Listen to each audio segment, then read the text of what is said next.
Hello and welcome to my YouTube channel RPN Sharma. Myself Nitin Kumar. Hello friends, आज हम start करेंगे aptitude का एक बहुत ही इम्पोर्टेंट टॉपिक जिसका नाम है एवरेज. ठीक है, एवरेज. तो आज एवरेज का हमारा पहला लेक्चर है. दैट मीन्स पार्ट 1 से आज हम स्टार्ट करेंगे.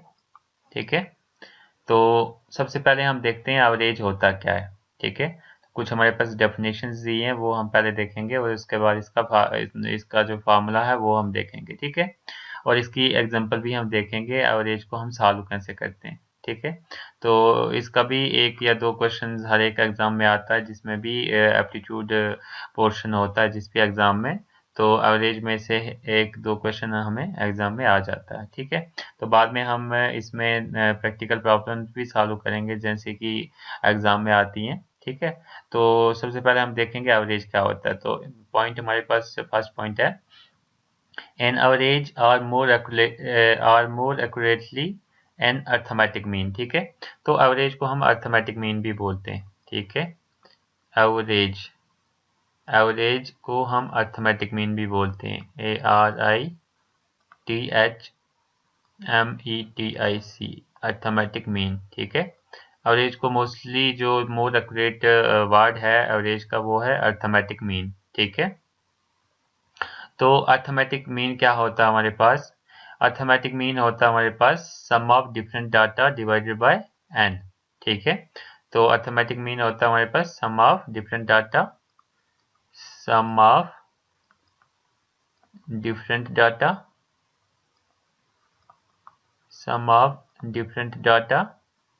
Divided by N.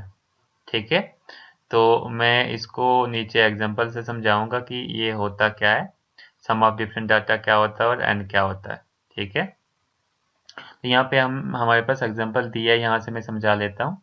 If a batsman scores 35, 45 and 37 runs in first, second and third inning. ठीक है, एक हमारे पास बैट्समैन है. ठीक है, वो फर्स्ट इनिंग में बना रहा है 35 रन. ठीक है, सेकंड इनिंग में बना रहा है वो 45 रन्स. ठीक है, और थर्ड इनिंग में वो बना रहा है 37 रन. ठीक है, तो अगर हमने इसकी एवरेज निकालनी है, इसके एवरेज रन निकालने हैं, तो वो कैसे निकालेंगे वो हम निकालेंगे एवरेज रन इक्वल टू जितने भी ये रन है इनको प्लस कर देंगे. That means sum of different data. That means एक डाटा ये आ गया हमारे पास, एक डाटा हमारे पास ये वाला आ गया, एक डाटा ये आ गया. ठीक है, तो फॉर्मूले के अकॉर्डिंग हमने क्या करना है इसको, sum of different data that means एक डाटा आ गया 35 प्लस 45 दूसरा और तीसरा आ गया 37. ठीक है, इन तीनों डाटा का सम डिवाइडेड बाय एन आ गया हमारे पास नंबर, मतलब वो कितने नंबर है काउंट करके वो कितने हैं. तो ये हमारे पास एक आ गया, ये दो आ गए और ये तीन आ गए, तो डिवाइडेड बाय 3 लिखा. ठीक है, जब इसको हम सॉल्व करेंगे तो हमारे पास जो वैल्यू आएगी वो आएगी 39 रन्स. ठीक है, दैट मीन्स जो एवरेज रन हमारे पास आ गए वो आ गए 39 रन्स. ठीक है, तो ये आगे इसकी एग्जांपल. तो मुझे लगता है कि आपको एवरेज के बारे में पता चल गया होगा कि एवरेज हम किसको बोलते हैं. ठीक है, एवरेज को हम अर्थमेटिक मीन भी बोलते हैं. ठीक है, तो एवरेज का जो फार्मूला है वो हमने ऊपर लिख ही लिया है. तो एवरेज का फार्मूला डिफरेंट तरीके से हम लिख सकते हैं, जैसे कि हमारे पास है एवरेज. ठीक है, तो एवरेज को हम ऐसे भी लिख सकते हैं, total of data divided by number of data. ठीक है, एंड वो पॉइंट इसको पढ़ते हैं नंबर. ठीक है, total of data divided by number of data, तो उसका मतलब भी यही है, डाटा का टोटल. ठीक है, ये डाटा है इसको टोटल किया, दैट मीन्स प्लस किया, divided by number of data. Number means कितने नंबर्स हैं वो. ठीक है, डिवाइडेड बाय 3 लिखा, तो वो सेम ही चीज आ गई. ठीक है, इसको हम ऐसे भी लिख सकते हैं, also equal to sum of observations divided by number of observations, ठीक है, sum of observations divided by number of observations, ठीक है। sum of observations that means ये हमारे पास observations है, इसका sum किया हमने, divided by number of observations, number of observation means ये कितनी नंबर में, divided by 3 लिखा तो ये आ गया हमारे पास एवरेज, ठीक है। इसको हम ऐसे भी लिख सकते हैं, इसकी थर्ड डेफिनेशन हमारे पास ऐसे भी हो सकती है, sum of quantities divided by number of quantities, ठीक है। sum of quantities divided by number of quantities that means ये क्वांटिटी है, इसका सम डिवाइडेड बाय नंबर, नंबर कितना है 3, ठीक है। तो इस एवरेज को हम 3 तरीके से लिख सकते हैं, एक तरीका ये वाला आ गया, ठीक है, ये सेम सारे 3 तरीके सेम ही, आप कुछ भी बोल सकते हैं। दूसरा तरीका ये वाला आ गया, तीसरा ये आ गया, ठीक है, और चौथा जो मैंने ऊपर लिखा हुआ है तो ऐसे भी लिख सकते हैं इसको, मीन को और एवरेज को, ये, ठीक है।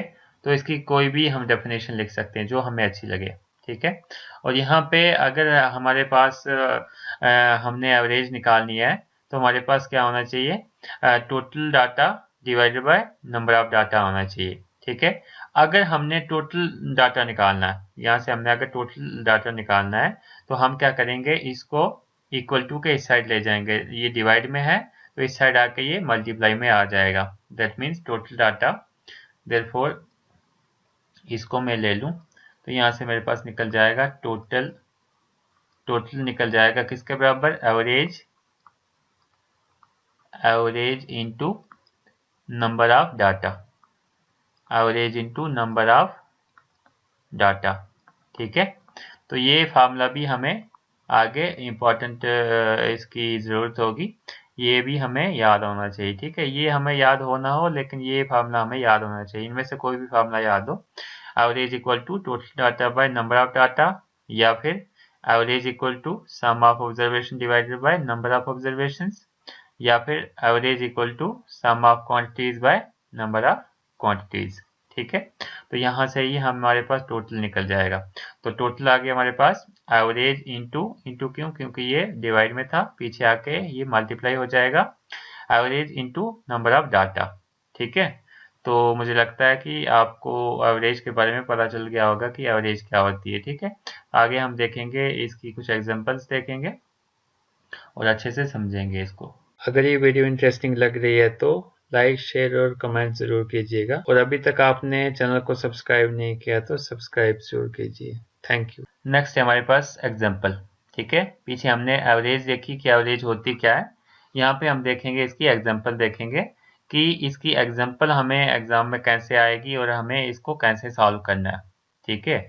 और जो एक्चुअल प्रैक्टिकल एग्जाम में जैसे आते हैं क्वेश्चंस, वो भी हम बाद में देखेंगे, वहाँ पे हमारे पास ऑप्शंस भी दिए होंगे और हमें क्या करना है, ऑप्शंस को टिक करना है, ठीक है। तो यहाँ पे हम सिंपली क्वेश्चंस को देख लेते हैं, एग्जांपल्स को देख लेते हैं कि किस तरीके के क्वेश्चन एग्जाम में आ सकते हैं। तो फर्स्ट एग्जांपल है हमारे पास, the average age of 30 boys, ठीक है।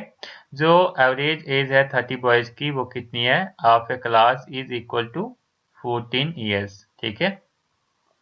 दैट मीन्स हमारे पास क्वेश्चन में दिया है, सोल्यूशन हम यहाँ पे लिख लेते हैं, जो हमारे पास एवरेज एज है, ठीक है, एवरेज एज दी है हमारे पास 30 बॉयज की, 30 बॉयज की एवरेज एज है हमारे पास 14 ईयर्स, दैट मीन 14 साल, ठीक है। यहाँ पे हमारे पास एन कितना है, एन आ गया नंबर, तो नंबर कितना है यहाँ पे 30 बॉयज हैं, दैट मीन्स 30 हमारे पास नंबर है। When the age of the class teacher is included in the average becomes 15 years, ठीक है। तो हमारे पास जो एवरेज है 30 लड़कों की वो कितनी है, 14 ईयर्स। अगर हम इसमें एक टीचर भी ऐड कर दें, 30 बॉयज में एक टीचर भी ऐड कर दें तो उनकी एवरेज कितनी बन जाएगी, 15 ईयर्स, 15 ईयर्स, दैट मीन्स हम बोल सकते हैं average age of 30 boys plus 1 teacher, तो ये हमारे पास दी है कितनी 15 ईयर्स।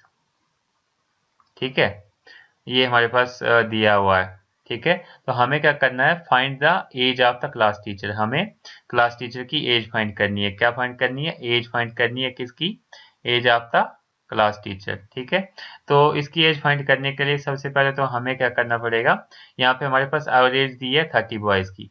ठीक है, तो यहाँ पे हमने सबसे पहले तो निकालना है, टोटल एज निकालनी है इनकी। ठीक है, यहाँ पे एवरेज दी है 30 बॉयज की, हमने निकालनी है टोटल एज। तो हमें पीछे फार्मूला पड़ा था, एवरेज किसके बराबर होता है, total of quantities divided by number of quantities. ठीक है, total of quantities divided by number of quantities. तो इसमें से हमारे पास एवरेज भी है, यहाँ पे एवरेज, और यहाँ पे हमारे पास number of quantities that means N भी है। ठीक है, तो हमें निकालना है total of quantities. Total of quantities कैसे निकलेगा, यहाँ पे हो जाएगा हमारे पास total of quantities equal to average into, ये वाला पीछे चले जाएगा, average into number of quantities. ठीक है, तो एग्जाम में हमें ये सारे स्टेप लिखने की जरूरत नहीं है, हमें सिंपली इसमें इसकी वैल्यूज ही लिखनी है। जैसे टोटल ऑफ क्वांटिटीज किसके बराबर हो जाएगा, टोटल ऑफ क्वांटिटीज में हमारे पास क्या है, टोटल एजेस ऑफ 30 बॉयज। ठीक है, इक्वल टू एवरेज, एवरेज कितनी है इनकी, ऊपर हमने लिखा था 14 years, into number of quantities, number कितने हैं, कितने बॉयज हैं, 30 बॉयज हैं, 30 बॉयज हैं। तो इसकी जो टोटल एज निकली वो कितनी निकली 30 बॉयज की, 420 ईयर्स। ठीक है, ये निकली हमारे पास एवरेज एज किसकी, टोटल एज किसकी निकली हमारे पास 30 बॉयज की। लेकिन जब हमने उसमें एक टीचर भी ऐड किया, ठीक है, जब हमने उसमें एक टीचर भी ऐड किया तो तब टोटल हमारे पास एज कितनी निकली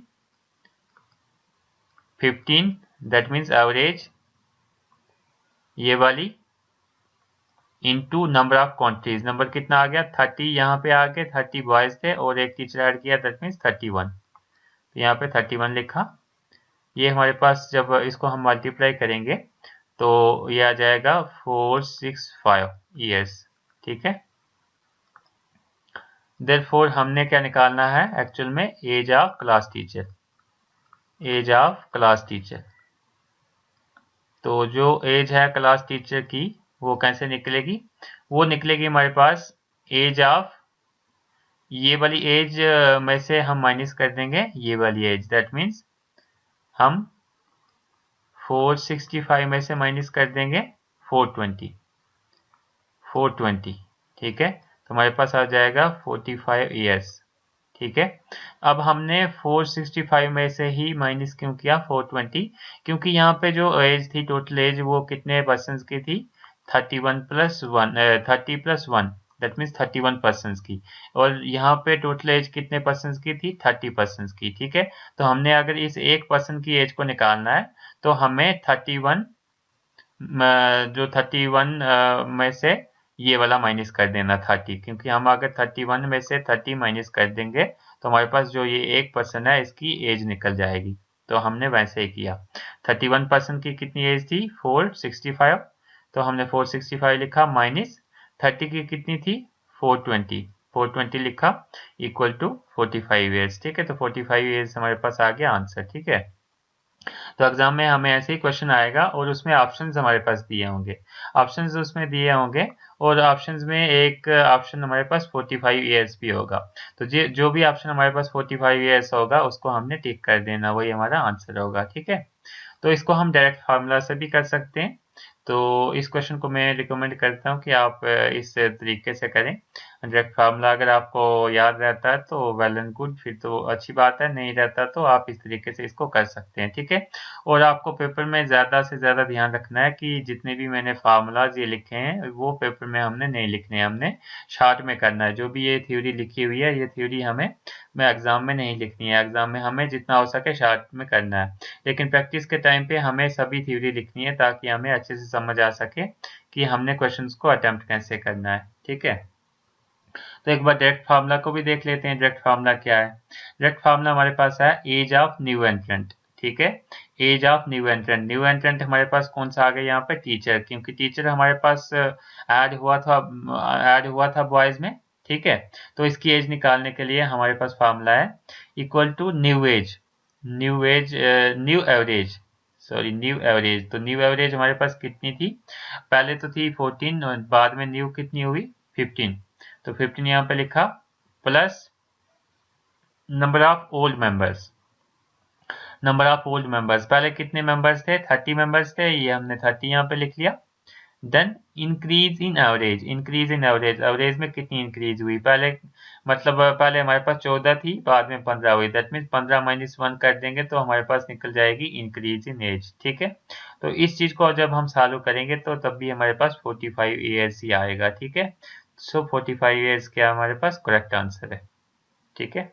if you like the videos then like, comment, share and subscribe my YouTube channel.